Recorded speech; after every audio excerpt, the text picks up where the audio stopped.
Welcome back to Breakfast Central. We'll be reviewing the front pages of the papers this morning. If you'd like to be a part of the conversation, we'll have the numbers to call scrolling on your TV screen. We're joined this morning by publisher of the niche newspaper, Ikechukwu Amaechi. Good morning. It's a pleasure to have you. Good morning, Olive. Always my pleasure. Good to have you. Let's get into the Punch newspaper this morning and start with the Punch. On the front page of the Punch newspaper, OPS blames insecurity as food inflation hits 40.8%. NBS links inflation to rising prices of millet, gari, yam, fish, groundnut oil, others.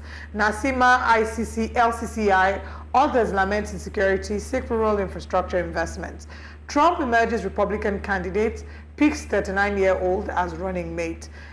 We also have Umeoji projects over 1 trillion naira Zenith Bank profit in 2024. Cholera cases rise to 2,809 in 33 states and 148 local governments. Lagos allays fears over LCDAs, Oyo, Taraba set up panels. 1.8 billion naira, $1.8 billion fuel stolen from refineries in 9 years. That's not good.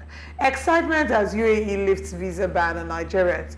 Never knew I would live to be 90, says Wole Soyinka. And final story, court okays Kano Emirates, law repeal, sacks Bayero and others. That's all we have on the Punch newspaper. All right.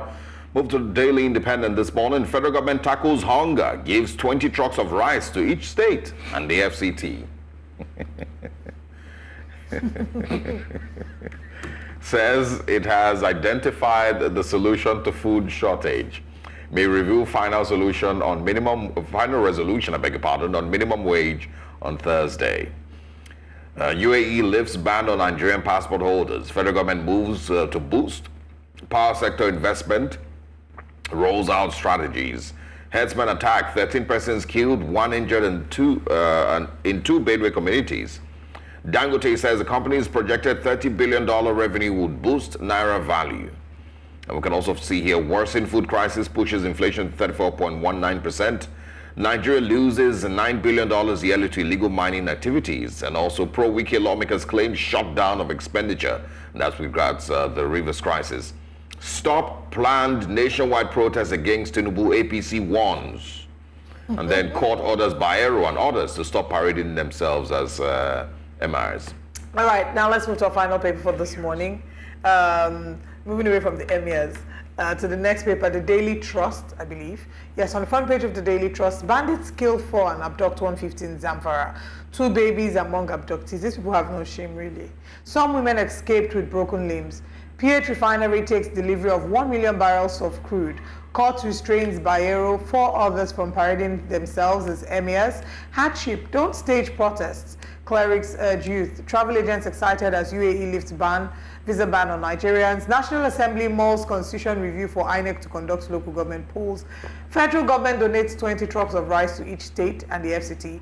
Trump emerges presidential candidate, picks JD Vance as his running mate. Okay, I'm sure that will take the rice story because I'm sure he's very excited about federal government donating rice. Let's start with the UAE visa ban that has been lifted on, we could talk about that and, exactly, a number of people say that it's not something to be excited about, especially looking at the fact that there are criteria that have made it incredibly expensive. Even there's a document verification fee you'd have to pay to the tune of 640,000 naira without tax. That's minus the visa. So some people have said that in a way that all of this is happening because Nigeria went cap in hand to beg. But would you consider that a plus for this administration, for Festus Keyamo's time in office, or do you think that this was just really an insult, like many Nigerians on social media have said it is? I'm not excited one way or the other. In fact, the visa ban in the first place pointed to how low Nigeria is being rated by the international community, as it were. And this is about the 4th time we are hearing this story about the visa ban being lifted. One only hopes that finally it has come to stay, that the visa ban has been lifted for good. But at the end of the day, it's neither here nor there, because the the information minister said he was going to give us, there were no clarifications on the conditions that we had to meet for this so-called visa ban to be lifted. What did we have to give? What are those things? And like you said, look, we have groveled for too long. And for United Arab Emirates to subject Nigeria to all manner of indignities, it was last year, early in his presidency, that President Bola Ahmed Tinubu went to UAE, and of course his spokesperson, Ajuri Ngelale, issued a statement that everything had been concluded and that the visa ban had been lifted, and the Emirates will start flying back to Nigeria. That did not happen. The Emiratis issued a statement and said that there was no such agreement to the best of their knowledge. And it turned out that their own version of the story was true. So if now the visa has been lifted now finally, for me to jubilate, I need to know the conditions that Nigeria has to meet for this visa ban. I mean, the fact that it is even such an important, detail, that the giant of Africa, the most populous black nation on earth, seems to be begging. I mean, that's what it seems like, and it may not be the case, but that's what it seems like. Whereas we're simply begging, and it's a plus, it's a win for an administration that a country has finally let Nigerian citizens to come back into their space. It's such an embarrassment. It didn't seem, it was. Because we've been on this for more than 1 year now in the Tinubu administration, and it has always been, at every point in time, the government will announce the lifting as if it has won a lottery. Yes. And another thing is, so when countries go through situations like this, what you would expect is that they will go home and they would pick themselves up from where they are, and let these countries who have so-called given them bans realize that, we've made a mistake, this country is too valuable to us. But you can't really see a lot that has changed between when the ban was given and when now claiming that the ban is lifted. Nigeria hasn't given itself as a nation much value in the international community. We don't have the capacity again. We've lost the capacity over the years. There was a time when if Nigeria sneezes, the whole of Africa, and in fact the international community will catch cold. For you to do anything in Africa, you must check the pulse of Nigeria. How will Nigeria react? Not anymore. We've lost that influence. Right. Even traveling even within the continent. We saw how Africa's richest man said he needed 35 visas to be able to go within Africa. Yeah. It's not a good look. But let's move on from that conversation. Yeah, I want us to talk about the story on the Punch this morning. It says $1.8 billion fuel stolen from refineries in 9 years, and that's from Haiti.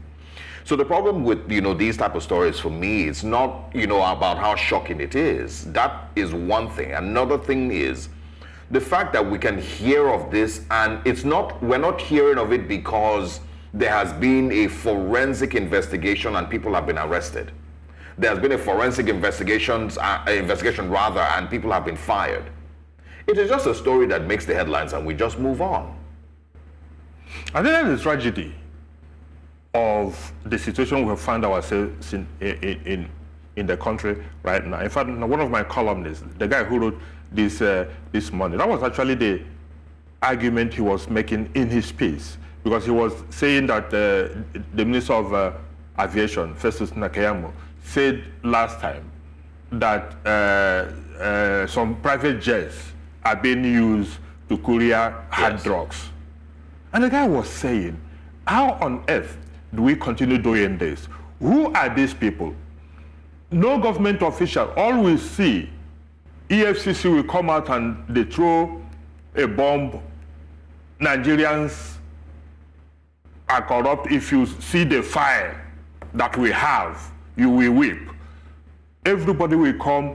Even when President Goodluck Jonathan was in office, don't forget, he said that, in fact, there are some Boko Haram operatives that are even operating within his government.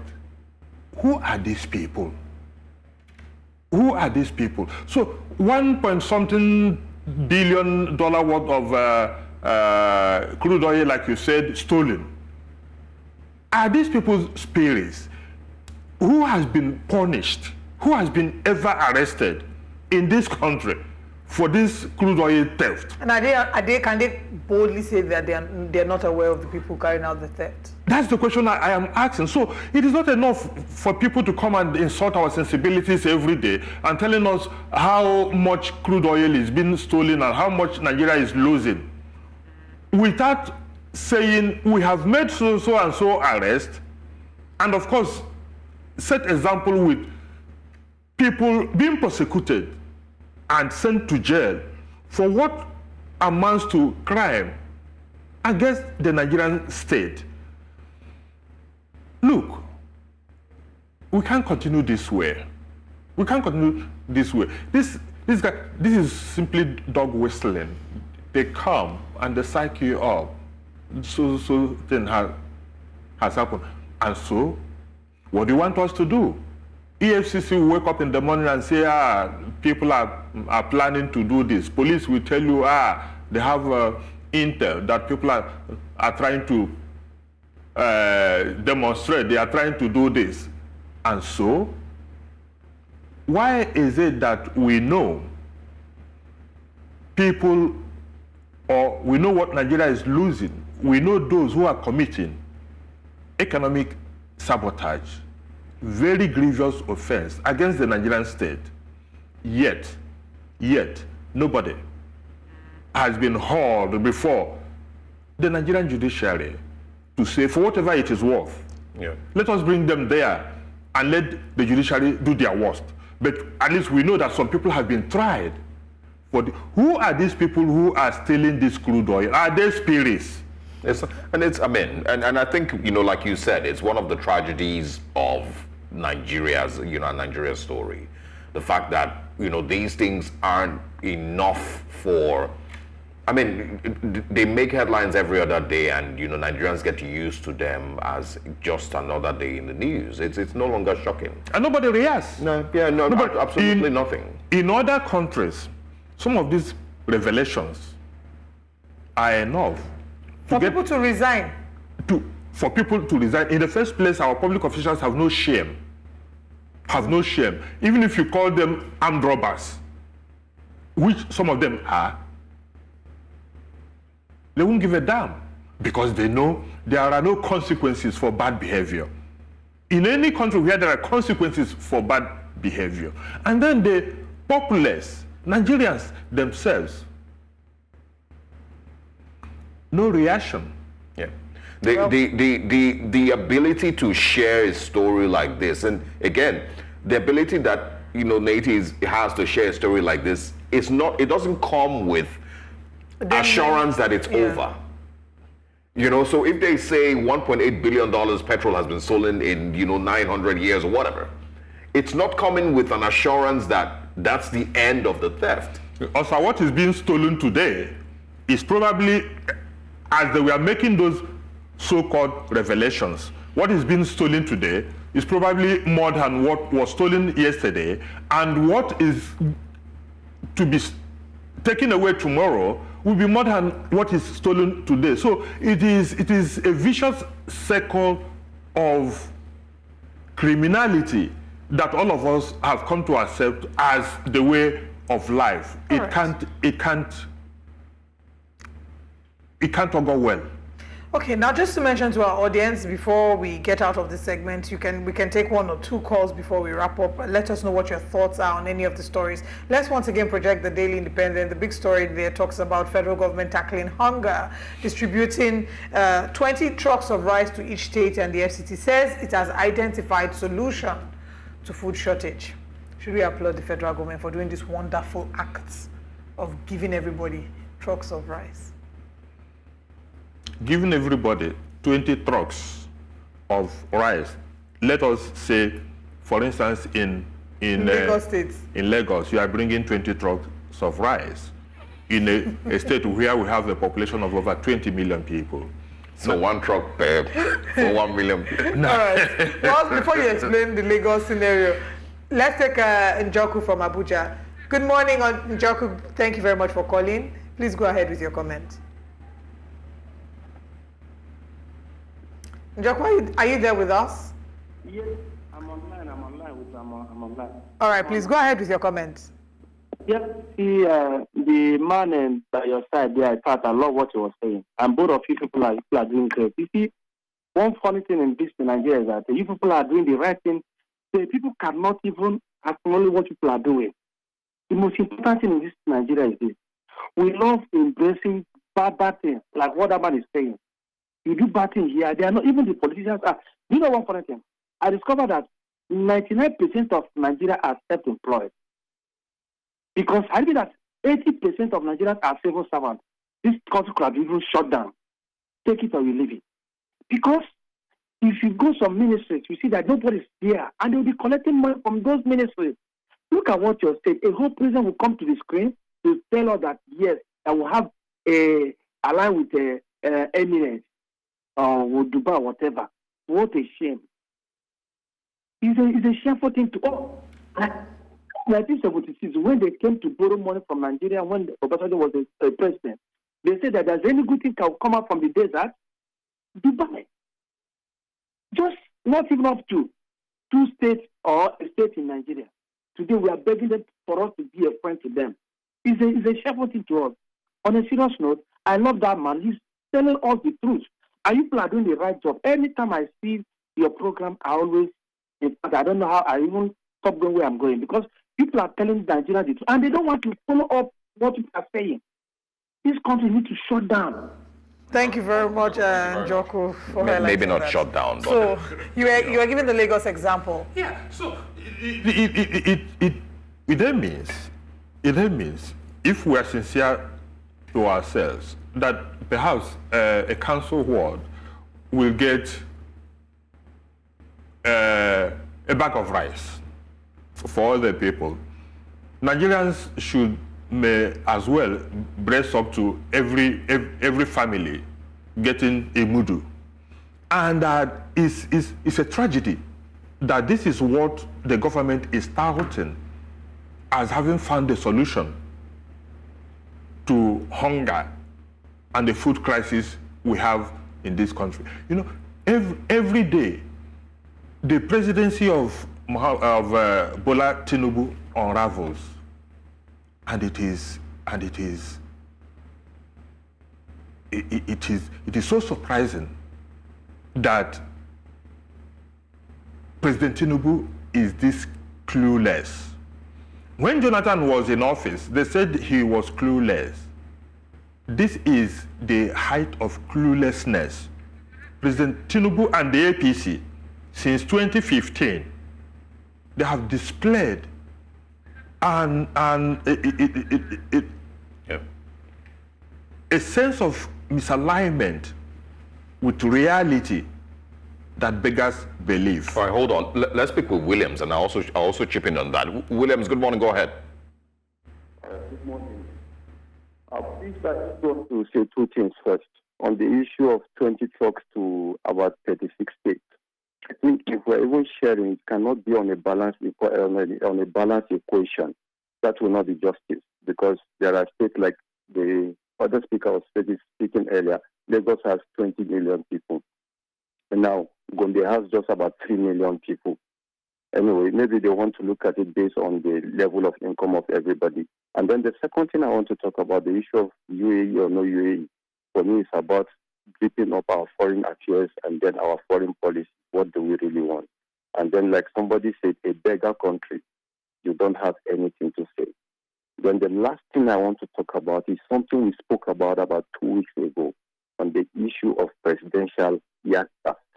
I want to reaffirm that the issue of presidential aircraft, they already have bought the aircraft, because it has been confirmed that the aircraft has left Germany yesterday, and it has been seen with the seal of the President of the Federal Republic of Nigeria in France. That's where I think I've forgotten the name of the company. They're in charge of like the presidential fleet of Nigeria. And PAF, that's Presidential Air Fleet of Nigeria, has also confirmed that the current aircraft that the president is using is very serviceable. The Boeing 737-200 series that he's using is serviceable, and it's just only 19 years old. What's the rush? Why do you want to change it? You are telling us, every one of us, to come together. Let's take things for now. Let us bear the pain so that we'll have a better Nigeria. Why are you in a hurry? Because a check to use that, the Airbus that he bought now, is a check that used it. It was taken away from him. Thanks a lot for your contributions. Thanks for calling. That's the only call or the last call we're taking this morning. I wanted to chip in, from what you were saying, about how the economic policies and the governance basically that Nigerians have experienced from the APC since 2014, till date seems to just continue to, be shocking. I've heard a theory that it's not because they are clueless. It's not because we've continued to have clueless persons in government. It almost doesn't make any sense that for 9 straight years, we've continued to have terrible economic decisions back to back, all the while. At some point, it might start to seem like it's intentional. And that's a theory that I've heard somewhere, that at some point, it's not going to be that these people just don't know what they're doing or just don't have, brilliant economic theories. It might even be that it's intentional. And that's a very scary, thing to think about. Yeah, I may, as seducing as that line of thought may be, my thinking, and I wrote copiously on this in the 8 years of the Buhari presidency. Buhari simply does not get it. He has no idea what it means to be a leader. And I ask people, look, Osa, we do a lot of terrible things in this country. When Buhari was in office and some people were hailing him as the best thing that has happened to Nigeria, I ask one simple question. If you are running a 10 million naira worth of company that is in crisis and you need a turnaround manager, would you hire somebody of Buhari's competence and capacity as the turnaround manager? Immediately you ask them that question, they freeze because they won't. And now you think that the person who has no capacity to manage your 10 million naira worth of business can now somehow manage Nigeria. Is it possible? These guys, it will take extreme level of wickedness for people to know that this thing will hurt and still go ahead and punish the people for the sake of punishing the people. For me, these guys don't get it. They don't know what to do. Look at Tinubu, from one policy to the other. And some people had the temerity to tell us that taking 20 trucks of rice to every state, they have finally found the solution. All right, hold on. I want you to quickly just speak. We have about a minute to go. Stop planned nationwide protests against Tinubu, APC won. Just quickly react to that. Of course, now they are doing that because they know that Nigerians are so fickle-minded and so pliable. Look, this same President Muhammadu Buhari in 2012, January 2012, when Jonathan removed oil subsidy, this same Bola Ahmed Tinubu, then as an ex-governor, wrote a piece in his newspaper, The Nation, where he extolled the right of Nigerians to protest. What has changed? What has changed? Nigerians have a right to protest. And unless there is protest, unless people show their displeasure, these guys won't take us serious. So that APC is warning Nigerians or begging Nigerians or whatever they are doing. What else if the people can't protest? Do they expect them to carry arms? No. They have a right to voice out their displeasure with what is now going on. So it is harebrained for anybody to ever think that we can legislate protest against people protesting what has become their lot. Also, you need to go to the market. Even this one, MBS, National Bureau of Statistics, released figures yesterday that food inflation is now 40 point whatever percent. Look, Nasima, if you read the Vanguard of today, is even saying that food inflation is well over 90%. All right, we need to go. Ikechukwu Amaechi, as always, we appreciate your time this morning. The viewers absolutely love you. And we look forward to seeing you again sometime next time.